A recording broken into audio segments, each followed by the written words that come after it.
Today's show is brought to you by a former guest, the Hemp Marketplace, which is the first to market, most active hemp community. On Raising Cannabis Capital, episode 124, Joheem Lowe and Zev Pace talk about their work to expand the hemp marketplace beyond connecting buyers and sellers, but all parties, from farmers, processors, to end users, enabling the parties to connect, trade, and transact. The hemp community with an integrated hemp platform will provide higher visibility and transparency to make the marketplace more efficient and secure. To learn more about Hemp Marketplace and how to invest in their expansion, go to hemp.rawmarket.place or listen to Raising Cannabis Capital, episode 124. So we're a seed stage company. I funded it. The general manager from Amazon is the largest outside investor. We decided to build out a data set and then bring it to the market. So we're just announcing to the market with the first couple customers and then raising a Series A with kind of a traditional tech Series A, which is a $3 million equity raise.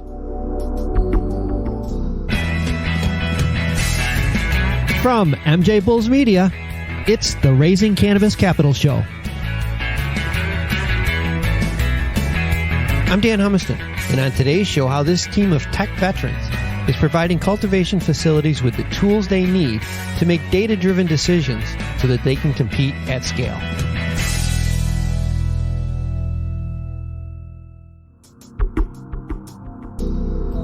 Today on Raising Cannabis Capital, we are joined by Peter Dougherty from Orion Partners. Peter, welcome to the show. Thanks, Dan. Nice to be here.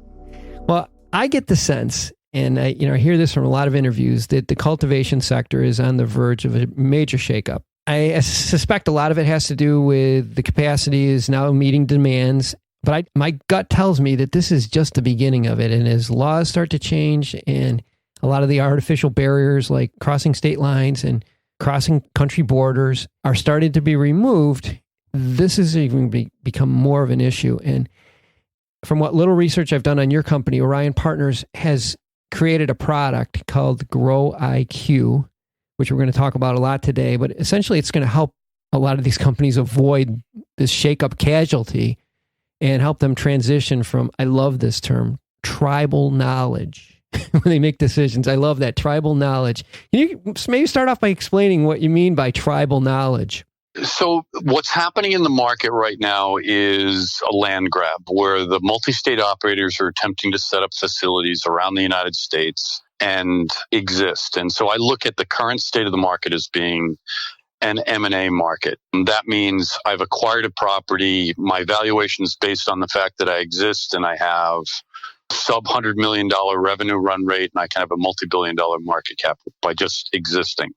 And tribal knowledge fits into that from the perspective of I'm managing my production with individuals who came out of either the black market or the new market, and they've been using spreadsheets and logbooks as a means of which to document how they're growing. The reason we're in business is to help the companies that decide that they want to exist after legalization in the United States, which means there's a tidal wave that's going to sweep through the U.S. when legalization happens and the state borders drop and competition opens. And that competition is going to be based on the efficiency of growing on cost per pound, grams per kilowatt hour, and grams per light, measures that nature. And that's essentially what we're providing to the multi-state operators today that want to start competing at scale now rather than waiting until the state borders go down.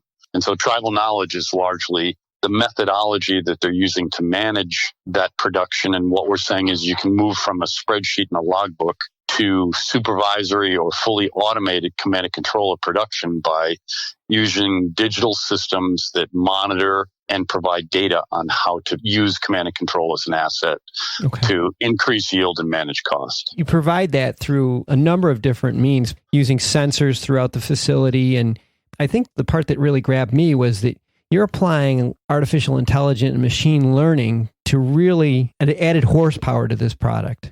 Yeah, I'm glad you used that term. So think of this as another gold rush. What everybody had to decide at the time of the gold rush was, do I invest in the miners? Do I invest in the mule, or do I invest in the picks and shovels? And essentially what we're saying is we can provide data picks and information shovels to the miners to help them understand how to mine best. And so the horsepower, quote unquote, in this case, is the data, using your own data to help understand how to optimize your processes, to increase yield and control costs so you can compete better. Mm-hmm. Our job is to simplify it to the point where any executive and any operations manager in a facility can use this system for actionable data to provide command and control for your production. Okay. All the artificial intelligence and machine learning is really great. I don't think anybody really cares about AI or ML except to the extent that it applies to their business and helping them manage cost and increase yield. And so that's really what our mission is. And I think under that same heading, a lot of people right now are thinking, this is something I could really use, but I don't want to have to retool my whole operation. So the whole notion here is there's already been infrastructure that's been built out, in this case, either indoor or greenhouse, that's operational. And what you need to do is insert intelligence into that for command and control. So intelligence means taking the data out of the logbooks and out of the spreadsheets, putting them up into a cloud, and presenting it via an interface to say, here's what's actually happening in your facility.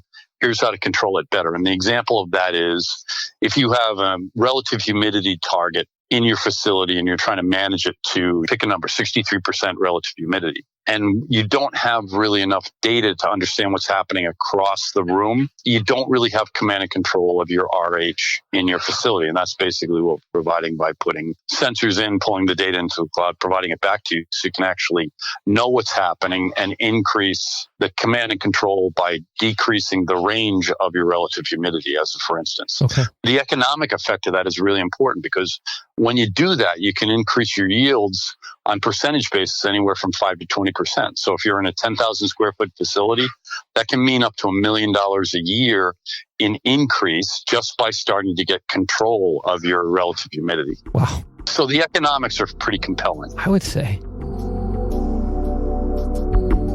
I want to take a quick break to thank all of our Raising Cannabis Capital listeners and to remind you that you can support the show by subscribing to MJBulls Premium. It's only $4.99 per month, and you gain access to all previous Raising Cannabis Capital episodes, as well as all other MJBulls produced podcasts and exclusive content, including companies' investor pitch decks. Go to MJBulls.com and enter promo code RAISING to get your first month free. And the market potential for what you have to offer is almost incomprehensible. I mean, there's just so much opportunity right now for a product like what you have. Yeah. So I was an internet company in 1998 and saw what happened when the market moved from I'm a business plan and I can raise millions of dollars to I'm out of business because I didn't have a real business.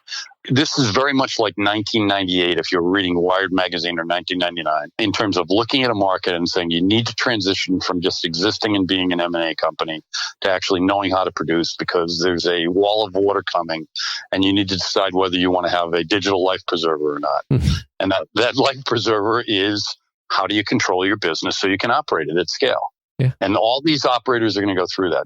My mission as a company is to make sure that we're an enabler for that outcome and that we do it at scale with the largest multi-state operators or multi-province operators in North America. Yeah, and that's a big load, especially it's front-loaded, what you're about to do. It's very expensive upfront cost to do what you need to do. You need the key people in place, and I know this, that you're in the middle of a Series A round to help you with that process. Can you maybe talk a little bit about? Yeah, so what we decided to do was build out the data set first. So we're a seed stage company. I funded it. The general manager from Amazon is the largest outside investor. We decided to build out a data set and then bring it to the market. So we're just announcing to the market with the first couple customers and then raising a Series A with kind of a traditional tech Series A, which is a $3 million equity raise. Okay. And if people are interested in learning more about how they can participate, how should they proceed? Best thing is email to doc@orionpartners.ai. Well, I have Peter's information on the MJBulls website. I'll also have Orion's Partners information on the website. So if anybody is interested, you can email Peter directly or you can check out their website. Peter, thanks for being on the show today. This is really kind to have me on. I really appreciate it. I'll look forward to talking to you more as we progress. Thank you, Dan. Thanks for listening to Raising Cannabis Capital. To learn more about today's guest or to become a guest, visit our website at MJBulls.com. Today's show is produced by MJBulls Media, with original music produced in part by Jamie Humiston. I'm Dan Humiston, and you've been listening to the Raising Cannabis Capital podcast.